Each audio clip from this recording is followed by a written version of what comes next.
Welcome to wishful ಅಡುಗೆ ಮನೆ. ನೋಡಿ, ಇವತ್ತು ಬಾಟಲ್ ಗಾರ್ಡಿಂದ ಒಂದು ಸೂಪರ್ ಆಗಿರೋ ರೆಸಿಪಿನ ಮಾಡೋಣ. ಸಮ್ಮರ್ ಸ್ಪೆಷಲ್ ಅಂತಲೇ ಹೇಳ್ಬೋದು.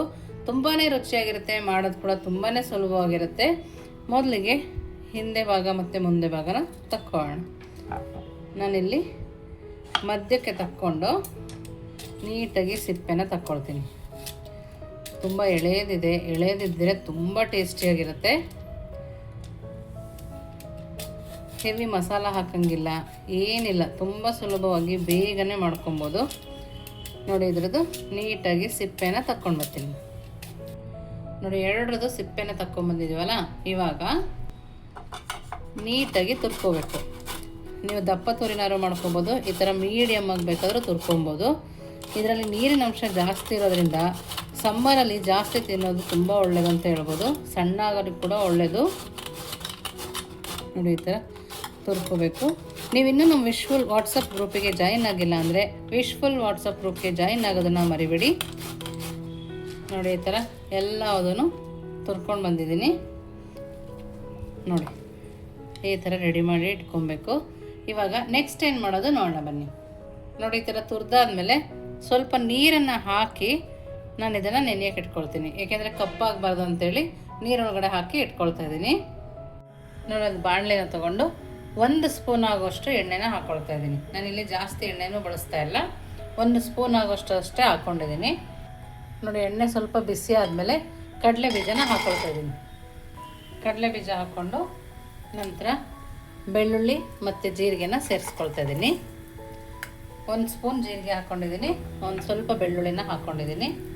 ಹಾಗೆಯೇ ಒಂದು ಅರ್ಧ ಸ್ಪೂನ್ ಆಗೋಷ್ಟು ಧನಿಯಾ ಬೀಜ, ಹಾಗೆಯೇ ಸಣ್ಣದಾಗಿ ಕಟ್ ಮಾಡಿರೋ ಹಸಿಮೆಣಸಿನ್ಕಾಯಿ. ನೋಡಿ, ಇಷ್ಟನ್ನು ಹಾಕಿ ಮೀಡಿಯಮ್ ಫ್ಲೇಮಲ್ಲಿ ನಾವು ಇದನ್ನು ಫ್ರೈ ಮಾಡ್ಕೊಳ್ಳೋಣ.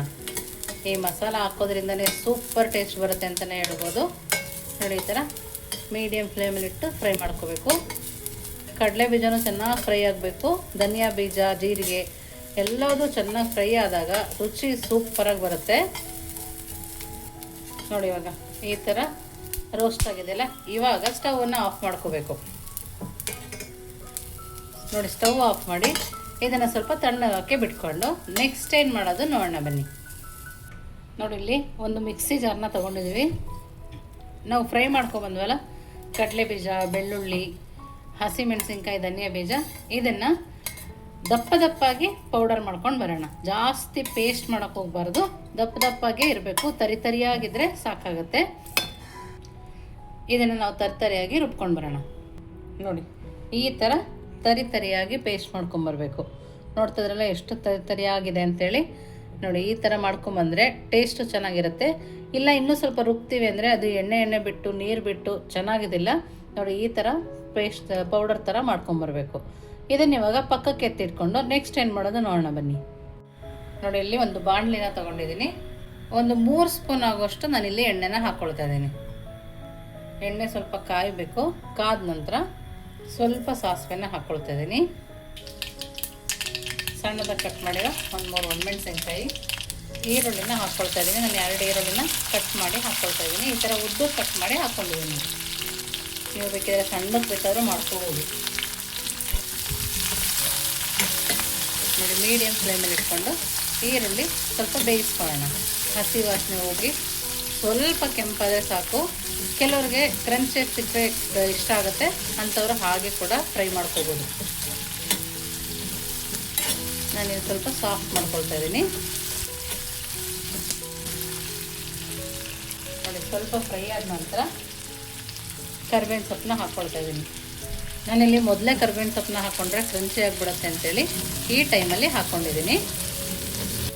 ನೋಡಿ, ಈರುಳ್ಳಿ ಸ್ವಲ್ಪ ಸಾಫ್ಟ್ ಆಗಿದೆ ಅಲ್ಲ, ಈ ಟೈಮಲ್ಲಿ ನಾವು ಬಾಟಲ್ಗಳನ್ನ ತುರ್ಕೊಂಬಂದ್ವಲ್ಲ ಅದನ್ನು ಸೇರಿಸ್ಕೊಳ್ಳೋಣ. ನೀವು ಮೊದಲೇ ತುರ್ಕೊಳ್ಳೋಕ್ಕಿಂತ ಈ ಟೈಮಲ್ಲಿ ಬೇಕಾದ್ರೂ ತುರ್ಕೊಂಡು ಹಾಕ್ಕೋಬೋದು. ಆವಾಗ ನೀರಲ್ಲಿ ಹಾಕೋ ಅವಶ್ಯಕತೆ ಏನಿರಲ್ಲ, ಹಾಗೆಯೇ ಹಾಕ್ಕೋಬೋದು. ನೋಡಿ, ಇವಾಗ ಇದನ್ನು ಸ್ವಲ್ಪ ಫ್ರೈ ಮಾಡ್ಕೋಬೇಕು. ನೋಡಿ, ನೀಟಾಗಿ ಫ್ರೈ ಮಾಡ್ಕೊಳ್ಳೋಣ. ಬಾಟಲ್ ಗಾರ್ಡ್ದು ಕೂಡ ಹಸಿ ವಾಸನೆ ಹೋದರೆ ಸಾಕು. ಜಾಸ್ತಿ ಫ್ರೈ ಮಾಡಿದರೂ ಚೆನ್ನಾಗಿರಲ್ಲ ಅದು. ಬಾಟಲ್ ಗಾರ್ಡ್ದು ಹಸಿ ವಾಸನೆ ಹೋದರೆ ತುಂಬ ರುಚಿಯಾಗಿ ಬರುತ್ತೆ. ನೋಡಿ, ಇದನ್ನೊಂದು 2 ನಿಮಿಷ ಮೀಡಿಯಮ್ ಫ್ಲೇಮಲ್ಲಿಟ್ಟು ಫ್ರೈ ಮಾಡ್ಕೊಂಡು ಬರೋಣ.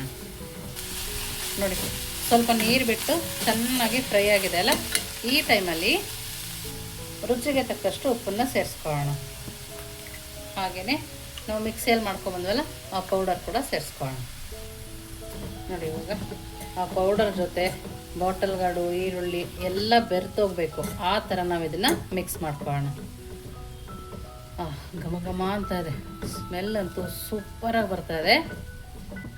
ನೋಡಿ ಇವಾಗ ಇದನ್ನ ಒಂದು 2 ನಿಮಿಷ ಬೇಯಿಸ್ಕೊಬೇಕು. ನೋಡಿ 2 ನಿಮಿಷ ಆಗಿದೆ. ಇದು ಕೂಡ ಚೆನ್ನಾಗಿ ಫ್ರೈ ಆಗಿದೆ ಅಲ್ಲ, ಈ ಟೈಮಲ್ಲಿ ಸ್ವಲ್ಪ ಖಾರದ ಪುಡಿನ ಹಾಕ್ಕೊಳ್ತಾ ಇದ್ದೀನಿ. ನಾನಿಲ್ಲಿ ಜಾಸ್ತಿ ಖಾರ ಹಾಕ್ಕೊಳ್ತಾ ಇಲ್ಲ. ಮೊದಲೇ ಹಸಿಮೆಣಸಿನ್ಕಾಯಿ ಕೂಡ ಹಾಕಿದ್ದೀವಿ. ಸ್ವಲ್ಪ ಅರಿಶಿನ ಪುಡಿ ಕೂಡ ಹಾಕ್ಕೊಳ್ತಾ ಇದ್ದೀನಿ. ನೋಡಿ ಇಷ್ಟನ್ನು ಹಾಕಿ ನೀಟಾಗಿ ಒಂದ್ಸರಿ ಕೈ ಆಡಿಸ್ಕೊಬೇಕು. ನೋಡೋಕ್ಕೆ ಎಷ್ಟು ಚೆನ್ನಾಗಿ ಕಾಣಿಸ್ತಿದೆ ಅಲ್ಲ. ಸೆಕೆಗಾಲಕ್ಕಂತೂ ಸೂಪರಾಗಿರುತ್ತೆ. ನೀವು ಯಾವುದ್ರ ಜೊತೆಗೆ ಬೇಕಾದರೂ ತಿನ್ಬೋದು. ಚಪಾತಿ, ರೊಟ್ಟಿ, ಅನ್ನದ ಜೊತೆಗಂತೂ ಸೂಪರ್ ಕಾಂಬಿನೇಷನ್ ಅಂತಲೇ ಹೇಳಬೇಕು. ಇಷ್ಟ ಆಗಿದೆ ಅಲ್ಲ. ಇವಾಗ 1 ನಿಮಿಷ ಇದನ್ನು ಬೇಯಿಸ್ಕೊಳ್ಳೋಣ. ನೋಡಿ 1 ನಿಮಿಷ ಆಗಿದೆ. ಇವಾಗ ಖಾರದ ಪುಡಿ ಎಲ್ಲ ಚೆನ್ನಾಗಿ ಹಿಡಿದಿರುತ್ತೆ. ಈ ಟೈಮಲ್ಲಿ ಸ್ಟವನ್ನು ಆಫ್ ಮಾಡಿ ಇದನ್ನು ತಣ್ಣಗೆ ಹಾಕಿಬಿಟ್ಟು ನೆಕ್ಸ್ಟ್ ಏನು ಮಾಡೋದು ನೋಡೋಣ ಬನ್ನಿ. ನೋಡಿ ಒಂದು ಅರ್ಧ ಲೀಟ್ರ್ ಮೊಸರನ್ನ ತಗೊಂಡು ಚೆನ್ನಾಗಿ ಕಡ್ಕೋಬೇಕು. ನೋಡಿ ಗಂಟಿಲ್ಲದೆ ಇರೋ ಥರ ನೀಟಾಗಿ ಇದನ್ನು ಕಡ್ಕೋಬೇಕು. ಆವಾಗಲೇ ಸೂಪರಾಗಿರುತ್ತೆ. ಊರ ಕಡೆ ಇದ್ರಂತೂ ಮೊಸರು ಜಾಸ್ತಿನೇ ಇರುತ್ತೆ. ಅವರಂತೂ ತೋಟಕ್ಕೆ ಹೋಗುವಾಗಲೂ ಮಾಡ್ಕೋಬೋದು. ತೋಟದಿಂದ ಮನೆಗೆ ಬಂದು 10 ನಿಮಿಷಕ್ಕೆ ಕೂಡ ಈ ರೆಸಿಪಿನ ರೆಡಿ ಮಾಡ್ಕೋಬೋದು. ನೋಡಿ ಈ ಥರ ನೀಟಾಗಿ ಇದನ್ನು ಕಡ್ಕೊಂಡು ಬರೋಣ. ನೋಡಿ ನಾವು ಮೊಸರು ಕಡ್ದ್ವಲ್ಲ, ಗಂಟಿಲ್ಲದೆ ರೆಡಿಯಾಗಿದೆ. ಇವಾಗ ಇದನ್ನು ನೋಡಿ ಇದರೊಳಗಡೆ ಚೆನ್ನಾಗಿ ಕಡ್ದಿರೋ ಮೊಸರನ್ನ ಹಾಕ್ಕೊಳ್ತಾ ಇದ್ದೀನಿ. ನೋಡಿ ಇವಾಗ ಎಲ್ಲ ನೀಟಾಗಿ ಮಿಕ್ಸ್ ಆಗೋ ಥರ ನಾವು ಮಿಕ್ಸ್ ಮಾಡ್ಕೊಬೇಕು. ನಿಮ್ಗೆ ಸ್ವಲ್ಪ ತೆಳು ಬೇಕು ಅಂದರೆ ಇವಾಗ ನಾವು ಮೊಸರು ಹಾಕೋ ಬಂದ್ವಲ್ಲ, ಅದೇ ಪಾತ್ರೆಗೆ ಸ್ವಲ್ಪ ನೀರನ್ನು ಹಾಕಿ ನಾವು ಹಾಕ್ಕೋಬೋದು. ಈ ಥರ ನೀಟಾಗಿ ಮಿಕ್ಸ್ ಮಾಡ್ಕೊಂಡು ಬರೋಣ.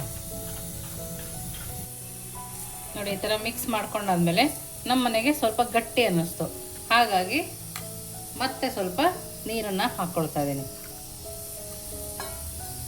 ನಾವು ಇದರಲ್ಲೇ ಮುದ್ದೆನೂ ತಿನ್ನೋದ್ರಿಂದ ಸ್ವಲ್ಪ ಗಟ್ಟಿ ಆಗುತ್ತೆ. ಈ ಥರ ತೆಳು ಮಾಡ್ಕೊಳ್ತಾ ಇದ್ದೀನಿ. ನಿಮಗೆ ಅದೇ ಥರ ಗಟ್ಟಿ ಬೇಕು ಅಂದರೆ ಅದೇ ಥರ ಗಟ್ಟಿ ಕೂಡ ನೀವು ಮಾಡ್ಕೋಬೋದು. ನೋಡಿ ಈ ಥರ ಮಿಕ್ಸ್ ಮಾಡ್ಕೊಂಡಿದ್ದೀನಿ. ಇವಾಗ ಸ್ವಲ್ಪನೇ ಕೊತ್ತಂಬರಿ ಸೊಪ್ಪನ್ನು ಹಾಕ್ಕೊಳ್ತಾ ಇದ್ದೀನಿ. ಹಾಗೆಯೇ ಸ್ವಲ್ಪನೇ ಚಿಲ್ಲಿ ಫ್ಲೇಕ್ಸ್. ನೋಡಿ ಇಷ್ಟನ್ನು ಹಾಕಿ ನೀಟಾಗಿ ಕೈ ಆಡಿಸ್ಕೊಳ್ಳೋಣ.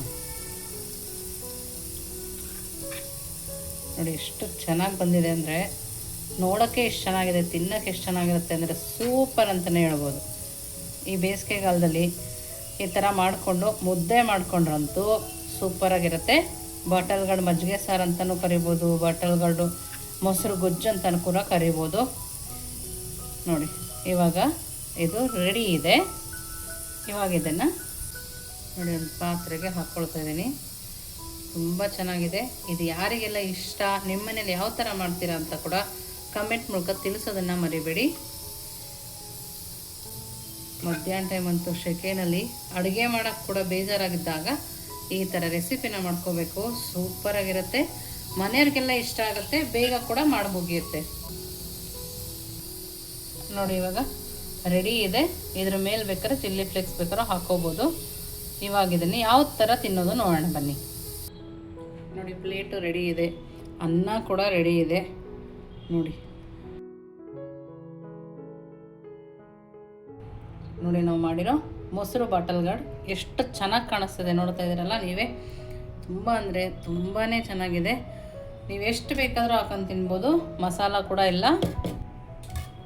ನೋಡಿ ವಾವ್, ನೋಡ್ತಾ ಇದ್ದೀರಲ್ಲ ಎಷ್ಟು ಚೆನ್ನಾಗಿದೆ ಅಂಥೇಳಿ. ಸೂಪರಾಗಿದೆ. ನೀವು ಒಂದು ಗುಕ್ಕಿಗೆ ನಿಮ್ಮ ಕೈ ನಿಲ್ಲಲ್ಲ, ಅಷ್ಟು ಚೆನ್ನಾಗಿ ಅನ್ನಿಸ್ತದೆ. ತುಂಬ ಅಂದರೆ ತುಂಬಾ ಚೆನ್ನಾಗಿದೆ. ಖಂಡಿತವಾಗೂ ನೀವು ಒಂದ್ಸರಿ ಮಾಡಿ ಹೇಗಿತ್ತು ಅಂತ ವಿಶ್ಫುಲ್ ಅಡುಗೆ ಮನೆಗೆ ಕಮೆಂಟ್ ಮೂಲಕ ತಿಳಿಸೋದನ್ನು ಮರಿಬೇಡಿ. ನೀವಿನ್ನೂ ನಮ್ಮ ಚಾನಲ್ ಲೈಕ್ ಮಾಡಿಲ್ಲ ಅಂದರೆ ಲೈಕ್ ಮಾಡಿ, ಶೇರ್ ಮಾಡಿ, ಸಬ್ಸ್ಕ್ರೈಬ್ ಮಾಡಿ. ವಿಶ್ಫುಲ್ ಅಡುಗೆ ಮನೆಗೆ ಥ್ಯಾಂಕ್ ಯು.